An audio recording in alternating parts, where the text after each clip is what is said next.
عليكم ورحمة الله تعالى وبركاته. أكم جرتن دعوتوتن كيه نجا جرتني الحمد لله رب العالمين. أنا اللي نجايا بقى ربي نجا ولكنه دتشاسي الحمد لله رب العالمين. فيديو نهار سنيف قبل في حالة أكمين حالة كمين أكا هي جراتشو ميرو هي كين دراني كان نورمالي نجلا اسون جراتشو من درا tureetti akkamitti deebisnaa ka jedhu waliilaala haara hedduu salphaa waan hedduulee nu barbaachisu hojii hedduulee nu barbaachisu baasiillee hin qabu wahuma mana keenya keessatti yeroo hunda fayyadamna jechuudha. Hidhii akkanatti goggogee gogaan nurratti goggogee achi booda bifa biraa yoo karana biraa jijjiiratee kan duraanii keenyarraa gurraachomee kan ijaan ilaaluuf nama jibbisiisu akkamitti akka ajaa'ibaatti bareechifannaa kan jedhu haala hedduu salphaa ta'een jechuudha.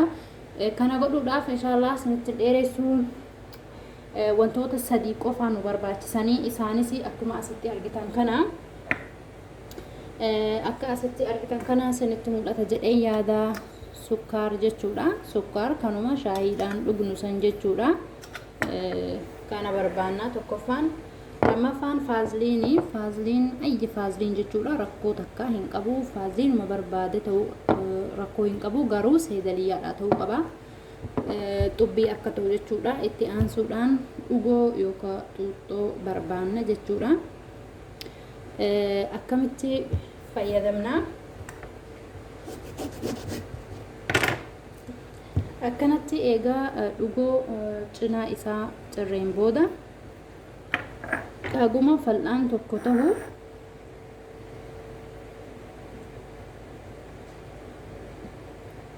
warri fuulli keessan hasaasiyyaa qabu of beekta waan ta'eef bishaan maawardii jijjiirratan jechuudha inshallah. Akkasitti faaziliin irraalee akkasitti wama xinnoo finnaa.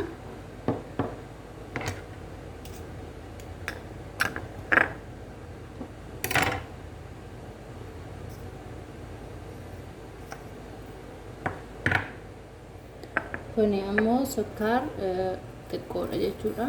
Hin heddummeessinu. Yeruma tokko qofaa fireesh fayyadamuu qabna waan ta'eefi tallaajaa taa'uu hin qabu.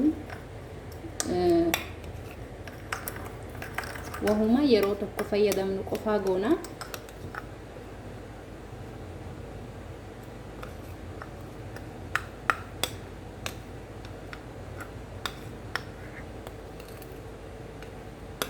Akkanatti eega sirriitti walitti laaqneen booda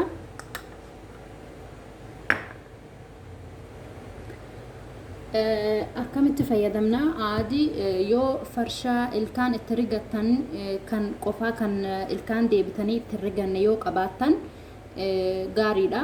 Yoo hin qabaanne immoo dirqama miti. Harkuma keenyaan akkana finnaa.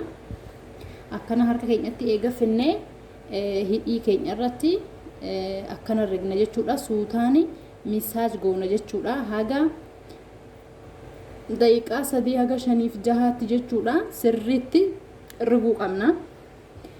Eega sirriitti rignee haga akkanumatti xiqqoo tuttuqoo sun taane sirriitti riguu qabna. Maaliifiin doora damawii kan jedhamu kana dhiigii qaama keenya keessa callisee taa'eeru akka ka'ee socho'u akka oo'u haala misaaj salphaa itaheen suutaan isuu hin dhukkubsin suutaan riguu qabna jechuudha. Achi booda bishaan xiqqoo daafii taheen minshafaa yookaan fuuxaa jiisneeti ofirraa itti haxooyna jechuudha. Yoo barbaadan illee dhiquu hin dandeessanii garuu minshafaa haga daqiiqaa takka daqiiqaa lama of hidhii irratti yoo qabdan bishaan xiqqoo faatir oowwaa taheen jechuudha. Isuu bishaan nama gubuu hin taane. Achi booda khalaas waa takka waan barbaannu qabnu ayya muraxxib isin qabdan fayyadamtan jechuudha.